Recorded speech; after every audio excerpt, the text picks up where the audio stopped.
Hello, everyone. Today we're going to talk about adaptive clothing.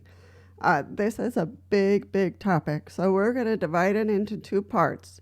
The first part is going to be about the adaptive clothing themselves. I'm going to post a lot of links down in the description box so you can find some links and some ideas, some patterns for adaptive clothing. And then the second part is going to be about tools that we can use to dress ourselves. Okay? So let's get started. All right, so adaptive clothing is divided into two categories. One is clothing you can put on yourself. So most of the adaptations are here on the shoulders. Sorry about that. I bumped the microphone. On the shoulders. And I think that's about it. And on the sides for you to do it on your own. The other type of adaptive clothing is when the caregiver dresses you. So most of the adaptations or the open parts of the clothing are going to be in the back where you're not able to reach. But it just depends on, the disability and how much help you need or you don't need. So I'm going to be posting some pictures here throughout the video, and I'll be showing, like here I can put some ideas on the clothing that you would use, that you would adapt for you to be able to dress on your own. So most of the adaptations would be here, down the middle, and on the shoulder, so you can fold the clothing over to one side, and you're done. So most of these adaptations are done with magnets, Velcro, and zippers. Okay, so the clothing itself is cut. And then you put Velcro, whether it's visible or not. You can do a zipper, and you can do magnets. For men, a lot of times I see that, for their shirts, they put magnets in there. And so when they go to close their shirts, it just, closes with magnets. Or you can put fake buttons on down, and then the Velcro is inside. So Velcro is like the miracle tool here. I love Velcro. So I'll be putting lots of pictures here, and you'll see them here and here. So these will give you ideas. So don't be afraid. If you sew, excellent. That will give you some, or if you have a friend or a family member who sews, you can look at these ideas and adapt them for you or for your loved one.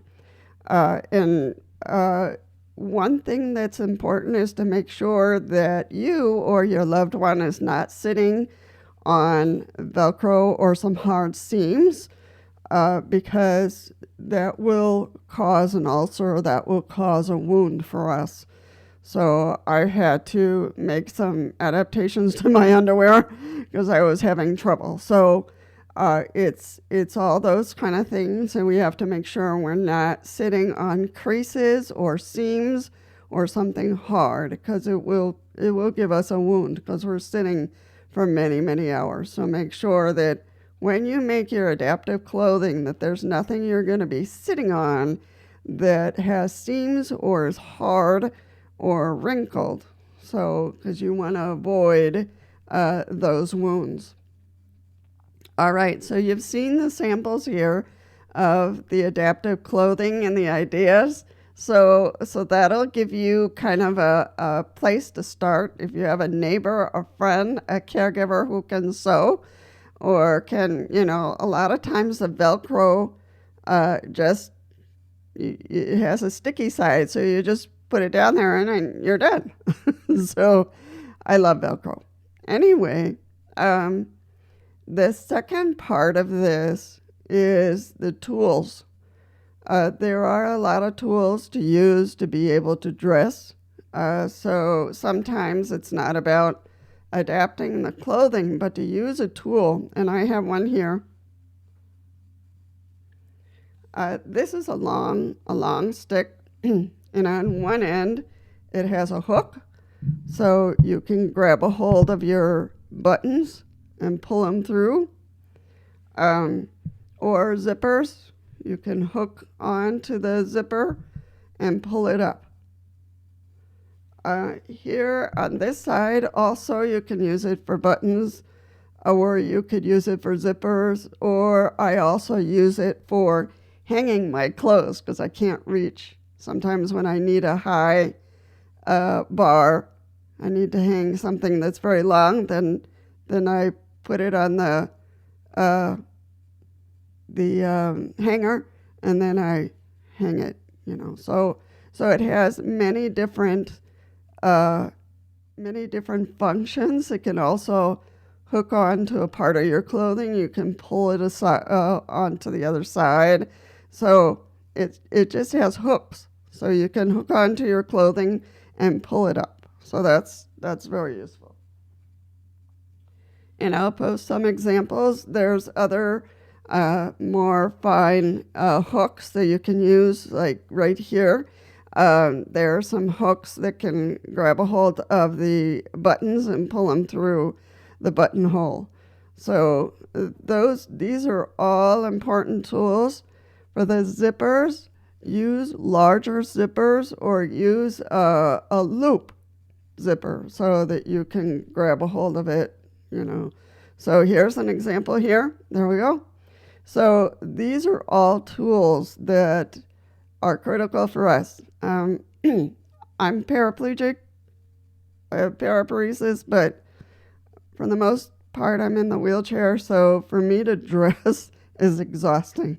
So pretty exhausting. So I have to do it slowly, and I have to think about what I'm doing so I don't, hurt myself. So it's going to come to a point, probably at some point, where I'm going to need, more Velcro or magnets or, clothing like that, so I can not exhaust myself or hurt myself. Some of us have high pain levels, so dressing is difficult, especially pants. Skirts are really easy to adapt, as you saw in the examples. Just cut it down, put some Velcro in there, you're done. So you just put it around yourself, so it just wraps. So, in the stores, if you go on the internet to purchase adaptive clothing, you'll notice that it's pretty expensive. So it's unfortunate. These are things that we need, but they've put a high price on it. So sometimes it's just best to make it ourselves. So, but think about that. Think about, is it tools that I need, or do I need to adapt my clothing to make sure that I can do it on my own, or that my caregiver can help me dress better, easier?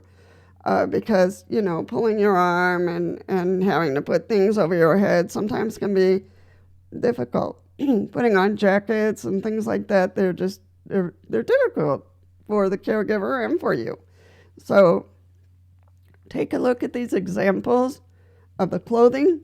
Take a look at the tools. You can find a lot of these tools at a pretty good price, and Amazon is not paying me for any of this. But you can find it at a reasonable price on Amazon. You can find all these tools on Amazon in these types of zippers. You can consider bigger buttons as well. Just depends on your hands. I know a woman who I've watched her videos, and they're pretty good. And she also is quadriplegic. So for a paraplegic, it's difficult to dress. Now, quadriplegic is even more difficult, but she manages. So I'll also put her videos down below. She's on Amazon and did a great job at showing how she dresses. And so that was awesome and useful, especially for me. So I'm not a quad, but sometimes my hands don't respond, especially my left side. So those ideas are great. So I will post the series of tools, and in the beginning you'll see the examples for the clothing.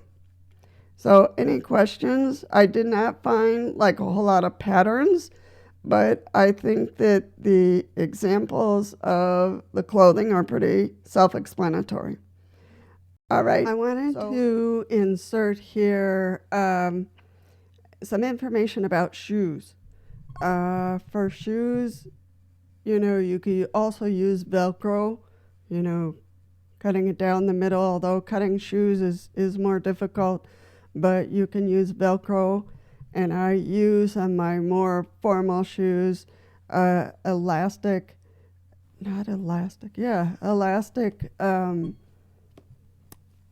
shoelaces.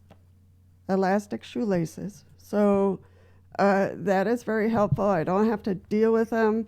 I just slip my foot in. So there are a couple of different ways that you can work your shoes. The shoes you can find with zippers, you can find them with Velcro, and you can purchase, if you have some shoes that have shoelaces, you can get the ones that are elastic on Amazon. Is not paying me for this either, but you can get some elastic that stretch shoelaces for the shoes that you already have. So that's what I use. I don't have to deal with them again. I just tie them and they're good to go. I just have to slip my foot in there and it's good. So shoes, for the most part I use sandals, but when I have to put my shoes on, it's either Velcro or the stretchy shoelaces. And you can find those on Amazon pretty cheap. So, or, you might have another store where you go often to purchase things and look for elastic stretching shoelaces. And for the most part, they're available, right? So don't forget, go to the description. You'll find a lot of links there for examples of clothing, tools, and how to dress if you don't have adaptive clothing. One of our members suggested this video, so I'm hoping it's helpful and it explains clearly what adaptive clothing is and what types exist and the tools that we can use for dressing. So thank you to this member, and if you have any suggestions, feel free to post those.